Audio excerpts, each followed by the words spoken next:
개발비만 8조 8,304억 원이 들어가는 단군 이래 최대 무기 개발 사업인 한국형 전투기 KF-X. 내년 상반기 시제기 출고를 목표로 개발사인 한국항공우주 산업에서 최종 조립을 하고 있습니다. 이후 2022년 초도 비행 시험을 시작해 2026년 개발을 완료할 계획인데요. 미국 등의 도움을 받긴 했지만 우리의 독자적 기술이 상당 부분 반영된 메이드 인 코리아 4.5세대 전투기가 탄생하는 겁니다. KF-X는 전투기의 눈 A사 레이더를 비롯해 수준 높은 기술들을 국내 개발했다는 점에서 의미가 있습니다. A사 레이더는 천여 개의 송수신 모듈이 독립적으로 작동해 공중과 해상, 지상 표적들을 동시에 탐지하고 추적하는 기술입니다. 최근 4년 만에 하드웨어 개발을 마쳤고 소프트웨어 개발과 체계 통합이 남은 과제입니다.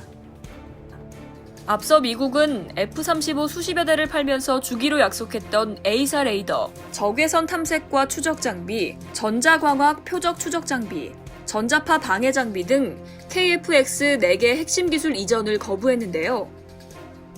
A사 레이더에 이어 나머지 3개 기술도 국내 개발이 진행되고 있습니다. 전투기에 탑재되는 무장도 잇따라 태극마크를 달 준비를 하고 있습니다. KF-X 무장에서 가장 중요한 건 공중에서 공중으로 쏘는 공대공 미사일입니다. 공대공 미사일은 단거리는 독일 IRIS-T, 중거리는 유럽 미티어가 채택됐습니다.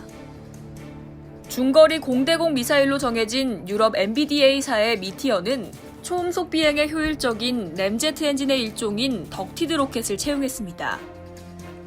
또 충돌, 근접 신관을 탑재하고 있으며 파편 폭발형 탄두를 장착하는 등 고성능을 갖추고 있습니다. 미티어가 탑재되면 한국은 아시아 최초의 미티어 운용국가가 되는 만큼 기대를 모으고 있습니다. 하지만 단거리 공대공 미사일로 독일 딜사의 IRIS-T를 채택한 데 대해 아쉽다는 지적이 많습니다. IRIS-T는 사거리가 25km로 미국 AIM-9X 사이드와인더, MBDA 아스람 미사일에 비해 사거리가 대폭 짧습니다. 이런 가운데 우리 군은 단거리 공대공 미사일로 독일 딜사의 IRIS-T는 초도 물량만 직도입하고 이후 물량은 국산화하기로 방침을 정한 걸로 알려졌습니다. 복수의 군 소식통에 따르면 최근 군은 IRIS-T를 초도 물량 40기만 사용하고 이후 물량은 국산화하기로 소요 제기를 진행하고 있는 걸로 파악됐습니다. 방위산업계 관계자는 소요 승인에 이어 방위사업추진위원회 등 절차를 거쳐 국내 개발이 확정되면 국방과학연구소와 탄개발업체, 체계통합업체 등이 컨소시엄을 이루는 형태로 추진될 것으로 예상된다고 설명했습니다. 이에 대비해 방위산업계는 이미 단거리 공대공 미사일 개발에 착수했는데요. 방위산업계에 따르면 주식회사 한화는 최근 한 해외 방산기업과 손잡고 단거리 공대공 미사일 개발을 위한 기술 협력에 들어간 것으로 확인됐습니다. 아직 개발 초기 단계지만 타격의 정밀성을 강화하고 유효 사거리를 확대하는 데 기술 개발에 초점을 맞출 것으로 알려졌습니다.